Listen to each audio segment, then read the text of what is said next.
But what actually happened for me was I watched a documentary called Earthlings. Have you seen that? Oh, yes. I got 20 minutes in and I was on my kitchen floor just bawling my eyes out. I didn't even know that, like, it makes me feel so sad. I didn't even know that that was what was happening. And seeing that was like, okay, well, like I can't keep eating meat. Like, it's just, if this is what I'm putting my money towards when I make that purchase or when I am eating this, like, it's not for me. And literally ever since that day, like October 31st, 2017, yeah, it's just been that way ever since. You went plant-based on Halloween? Yeah, it was so sad. It was Halloween. I remember that. That was the last time I ate a pizza with cheese on it. It was at Halloween. And I couldn't eat any of the Halloween candy in my house. Well, you could eat Sour Patch Kids. Oh, she glows? She's from Oakville, actually. Is she? Yeah. No way. I know. So cute, eh? Oakville represent. Yeah. So I bought a couple cookbooks and then I just started cooking, and I would cook for other people too. Like, I would bring food into work and be like, oh, try what I just made. And I liked sharing that experience with other people.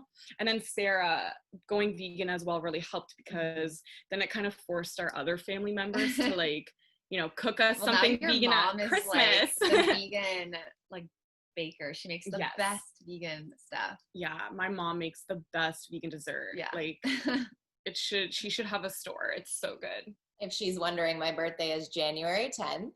Good to know. Okay, so what about you, Sarah? I took an animal rights course and we watched that movie, and I write them as like, I can't eat meat anymore. I started to slowly just cut things out of my diet. So it was kind of an easier transition for me. Dairy was probably like the hardest part about it. Just giving up things like yogurt and cheese. But I kind of, it was nice because Lexi was like, I'm doing it. So I was like, okay, I'm going to do it too. And then just kind of from there, it was cold turkey. Can I just say a little side note here, that having someone to kind of hold you accountable and to, you know, almost like hold your hand along whatever journey it is that you're taking, whether it's sustainability, veganism, battling depression, like whatever it is, having someone to be there with you really makes it a lot easier. Yeah. And I feel like I wouldn't have been so successful in my plant-based eating if it wasn't for you, because there are times where I'm like, I want to eat like a cheese pizza. It usually passes, but like having someone else that's like, okay, well, let's just like eat a vegan pizza together and we'll be fine. You know, it helps a lot. Well, so thanks. Thank you. Because even like that first time I went vegetarian, even coming home to like family dinners and stuff, it was like, oh, like we have to think of something for Sarah. But now that there's two of us, it's a little bit easier because it's not just the one person. It's like, okay. And now everyone loves all of the vegan food. It's always the stuff that gets eaten first. Yeah, it is. Yeah. They're always so mind blown too. They're like, oh, this is good. Yeah. Kind of focusing back on the sustainability factor of even going plant-based for a day, like one day of the week. If you just don't have meat, that makes such a huge difference. What are some of your go-to recipes that you like, don't have time, this is what I'm making? That is definitely rice beans and some type of vegetable in the oven. Yeah. Is definitely a go-to. Avocado toast. Yeah. I love avocado toast. That's my go-to all the time. Avocado toast, slice up some tomatoes on there. Delicious.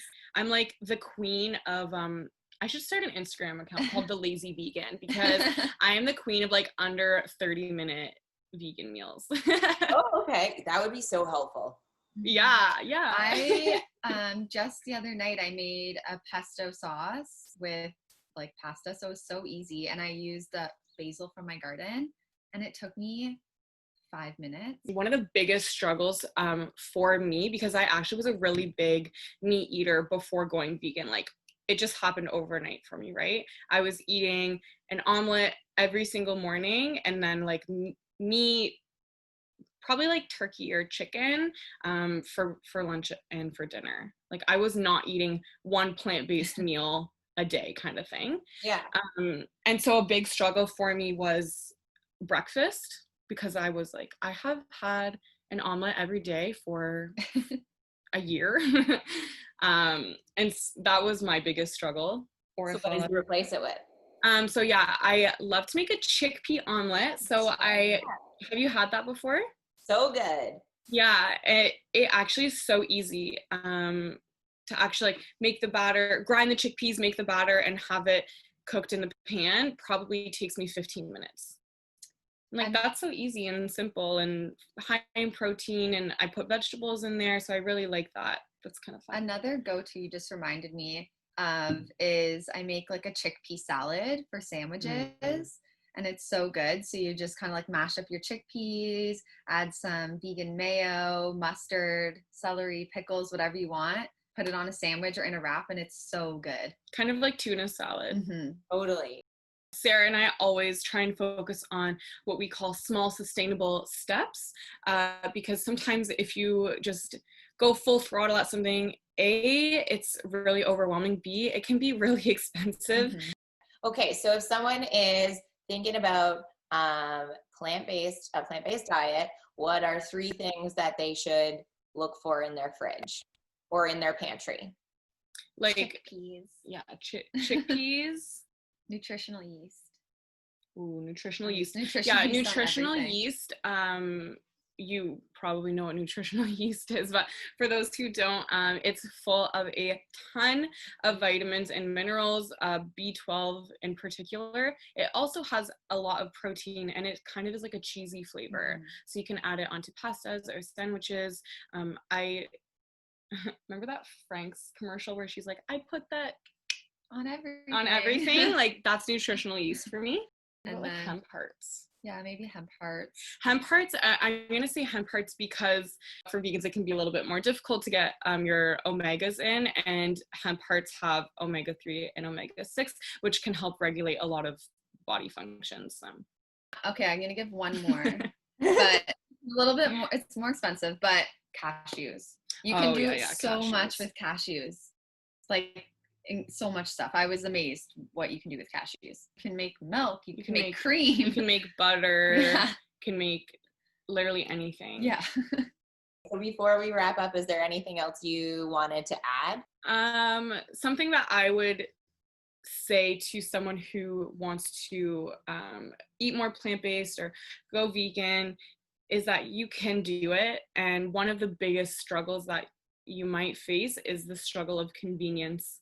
Sarah and I talk about convenience a lot because we live in a world where everything is right in front of us and we don't want to wait for things.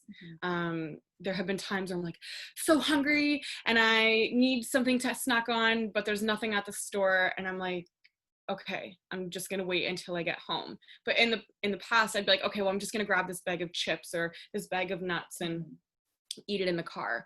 But if you can find the ability and the willpower to like just try and not fall into that like fallacy of convenience, and really stick to your morals and your values and what you think is the right thing, I think that is going to help a lot.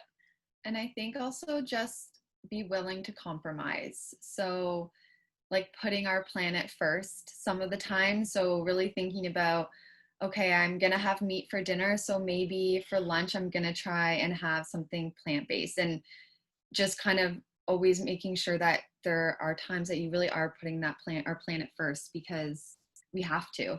And learn how to cook and buy some cookbooks and follow Oshi Glows because she has easy is recipes, a lifesaver. Yeah. And also follow you two on Instagram, Earthy.Sisters. Yes.